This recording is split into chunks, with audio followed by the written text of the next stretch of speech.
Hello guys, কেমন আছো সবাই? আশা করছি ভালো আছো। তো নতুন একটা ভ্লগ নিয়ে চলে এসেছি। আজকে একটা স্পেশাল দিন, তার জন্য সকাল থেকে রান্নাবান্নার তোড়জোড় শুরু হয়ে গেছে। কিসের জন্য এত আয়োজন বা কি, সেটা পুরো ভিডিওটা দেখো, দেখলে নিশ্চয়ই বুঝতে পারবে। বোন এখানে রান্না করছে চিকেন। বোন ওই চিকেনটা বেশ ভালোই রান্না করে। আর আজকে সব কটা রান্না কিন্তু আমি আর বোন দুজনে মিলে করেছি, কারণ মাকে চাইছিলাম আজকে কোনো কিছু করতে দেবো না, মা পুরো রেস্ট করবে আজকে সারাদিন। আর আমি এখন এখানে করছি পাঁপড় ভাজা, আর তারপরে কিন্তু আমের চাটনিও আমি করেছি। তো বুঝতেই পেরে গেছো এতক্ষণ আশা করছি যে কিসের জন্য এত আয়োজন। হ্যাঁ, আজকে ছিল মাদার্স ডে, তো সেই জন্য আমরা প্ল্যান করেছিলাম যে মাকে আজকে কোনো কিছু করতে দেবো না, আমরাই সব রান্নাবান্না করে মাকে খেতে দেবো। আর এখন দেখো রান্না কিন্তু পুরোপুরি কমপ্লিট হয়ে গেছে। রান্নাবান্না করতে বেশ অনেকটা দেরি হয়ে গেছিলো, তো বিশেষ কিছু করতে পারিনি। মেনুতে কী ছিল সেটা তোমাদেরকে আমি একটু পরে বলে দিচ্ছি।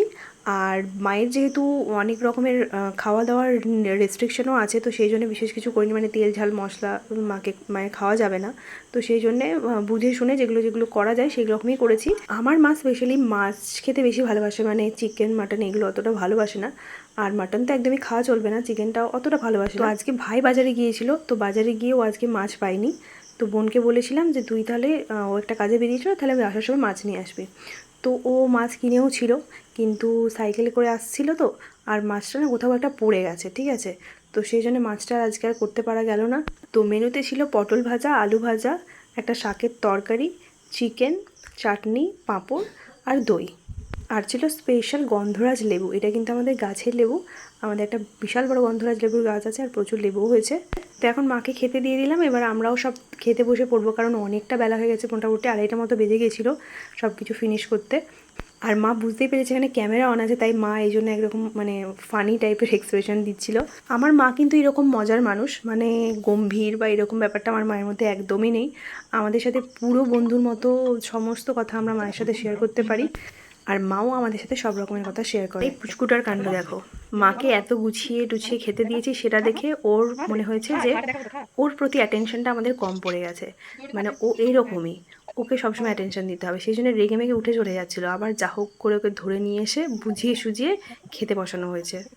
এই আইডিয়াটা, মানে মাকে রান্না করে খাওয়ানোর আইডিয়াটা আমার মাথায় এসছে আজকে সকালেই, কারণ আমার মাথায় সবসময় আইডিয়াগুলো শেষ মুহূর্তেই আসে, আর তারপরে প্রচুর তাড়াহুড়ো লেগে যায়, মানে প্রচুর সেটাকে সাকসেস করতেই হবে এরকম একটা আমার মধ্যে চলে আসে। তাই জন্য সেরকম প্রিপারেশন কিছু ছিল না, বাড়িতে যা ছিল টুকটাক ওগুলো দিয়েই রান্নাবান্না সমস্ত কিছু করা হয়েছে। মা তো বুঝতেই পারছিল না যে কী হয়েছে, হঠাৎ করে আমরা সব রান্নাবান্না করছি, এত কিছু আয়োজন করছি। তো মাকে বলিও নি সারপ্রাইজ দেবো বলে। মা তো শুধুই বলছে যে তোদেরকে এত কষ্ট করে রান্না করতে হবে না, আমি রান্না করছি। মায়েরা তো এরকমই হয়, বুঝতেই পারছো।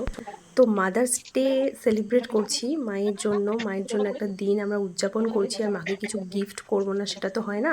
মাকে কি গিফট করবো সেই আইডিয়াটাও আমার মাথায় লাস্ট মোমেন্টে এসেছিলো। আর এখানে বোন মায়ের জন্য এরকম একটা গিফট এনেছিল, সেটাও এখন মাকে দিয়ে দিচ্ছে, মানে একটা ফটো ফ্রেম টাইপের, ঠিক আছে। তো হচ্ছে দেখো খুব সুন্দর ফটো ফ্রেমটা হয়েছে, মানে আমাদের 3জনের ছবি আছে, ভাই এখানে বাদ চলে গেছে, কারণ ভাই খুব একটা আমাদের সাথে ছবি টবি তোলে না। সেখানে আমরা 3জন আছি। মাকে তো জেনারেলি শাড়ি টাড়ি এই সমস্ত কিনে দিই, তো মা এটা পেয়ে খুবই খুশি হয়েছে।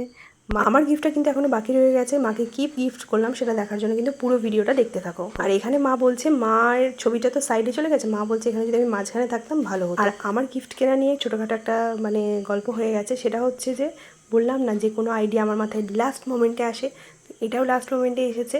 যেই গিফটটা আমি নেবো ভেবেছিলাম সেটা নিতে গেছি, তো নিতে গিয়ে দেখলাম দোকানে সেটা অ্যাভেলেবেল ছিল না। তো ওখানে বললো যে অর্ডার করে গেলে আমরা এনে দেবো।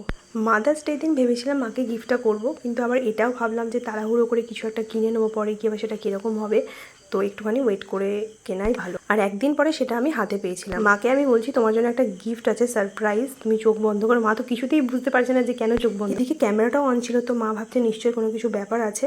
তো ফাইনালি যা হোক করে মাকে চোখটা বন্ধ করালাম, আর গিফটটা এখন আমি মায়ের হাতে তুলে দিলাম। এর ভেতরে কী আছে সেটা তোমরাও দেখতে থাকো, আস্তে আস্তে রিভিল হবে। আমার মা ছোটোবেলা থেকে অনেক কষ্ট করে আমাদেরকে বড় করেছে, নিজের জীবনে অনেক দুঃখ কষ্ট আছে, তারপরেও কখনোই আমি মাকে হেরে যেতে দেখিনি, বা কখনোই মায়ের মুখ থেকে হাসিটা চলে যেতে দেখিনি।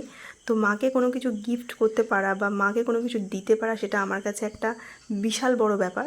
আর মা তো এখানে পুরো অবাক হয়ে গেছে, ভাবছে যে এর ভিতরে কী আছে। আসলে মা তো কোনো কিছুই জানতো না যে আমরা কোনো কিছু মানে দেবো বা এরকম কোনো প্ল্যান করেছি। মা কখনোই দরকারের কথা আমাদেরকে সেভাবে বলে না, বাট আমরা তো বুঝতে পারি যে মায়ের কোন জিনিসটা দরকার। তো দেখো মা কিন্তু ফাইনালি এটা ওপেন করে ফেলেছে। তো এর ভেতরে কি আছে গাইস তোমরা দেখতে পেয়ে গেছো, আছে হচ্ছে একটা ফোন। মা তো দেখে পুরো অবাক, মানে কি বলবে কি করবে কিছুই বুঝতে পারছিল না। তোমরা মায়ের এক্সপ্রেশনটা দেখে বুঝতেই পারছো। তবে মা একটুখানি ঘাবড়ে যাচ্ছে কারণ ক্যামেরাটা অন ছিল তো, তাই জন্য। তো মাকে আজকে এটা দিতে পেরে আমি তো খুবই খুশি। মায়ের অনেক দিন ধরে একটা ফোনের মানে স্মার্টফোনের দরকার ছিল, আজকে ফাইনালি সেটা আমি দিতে পারলাম। আর মা তাও বলছিল যে এত টাকা কেন খরচ করতে গেলি, এত টাকা কেন নষ্ট করলি। আমার মা এরকমই, কখনোই নিজের জন্য ভালো কিছু চাই বা চাহিদা এরকম কোনো কিছুই কোনোদিনও দেখিনি। তবে হ্যাঁ, যদিও আমি এটা জানি যে মায়ের প্রতি ভালোবাসা দেখানোর জন্য একটা দিনই কিন্তু যথেষ্ট না, মাকে সারা জীবন এইভাবে ভালোবেসে যেতে হয়, আগলে রাখতে হয়। তবে একটা দিন যদি পাওয়া যায় যে দিনটাতে মাকে একটু স্পেশাল ফিল করানো যায়, সেটাই বা মন্দ কিসে। আজকের এই স্পেশাল ভিডিওটা তোমাদের কেমন লাগলো অবশ্যই কমেন্ট করে জানিও। আর ভিডিওটা ভালো লাগলে অবশ্যই একটা লাইক করে দিও। তোমরা আমার ভিডিও দেখো কিন্তু কেউ সাবস্ক্রাইব করো না, প্লিজ সাবস্ক্রাইব করে দাও। আর দেখা হচ্ছে পরের ভিডিওতে, ততক্ষণ জন্য খুব ভালো থেকো, বাই।